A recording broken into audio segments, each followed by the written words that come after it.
ভুচাগঞ্জ উপজেলার ৪ নং আটগাঁও ইউনিয়নের কনাপাড়া গ্রামে বসবাসকারী মোহাম্মদ হালিমের ২.৫ বছরের শিশু মোহাম্মদ হারিসুন নাহার বৃহস্পতিবার বিকেল আনুমানিক ৪টা ৪৫ সময়ে আমজাদ হোসেনের পুকুরে ডুবে মৃত্যুবরণ করেছেন। ইন্না লিল্লাহি ওয়া ইন্না ইলাইহি রাজিউন। কি নাম আপনার? নাম কি? আর বাবুটার নাম কি ছিল?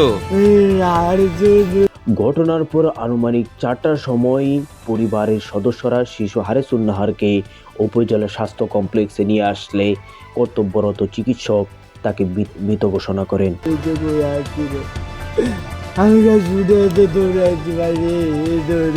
এ বিষয়ে ঘটনাস্থলে পরিদর্শন করেছে ভুচাগঞ্জ থানা পুলিশ।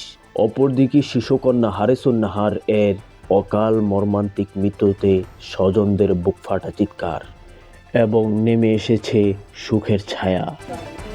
ওই লুডুস খাবে, কোনটা খাবো? কত লুডুস খাবো? লুডুস নিয়ে দিলাম, দেওয়ার পরে কিছুর পর মা ধরে চলে গেল, সাথেই ধরে চলে গেল।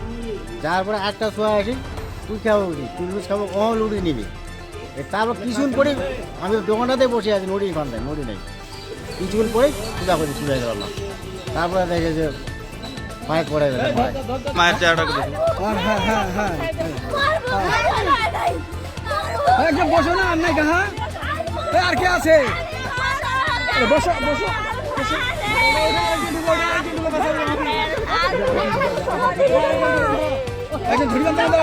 দুজন ধরেন, দুজন। হ্যাঁ,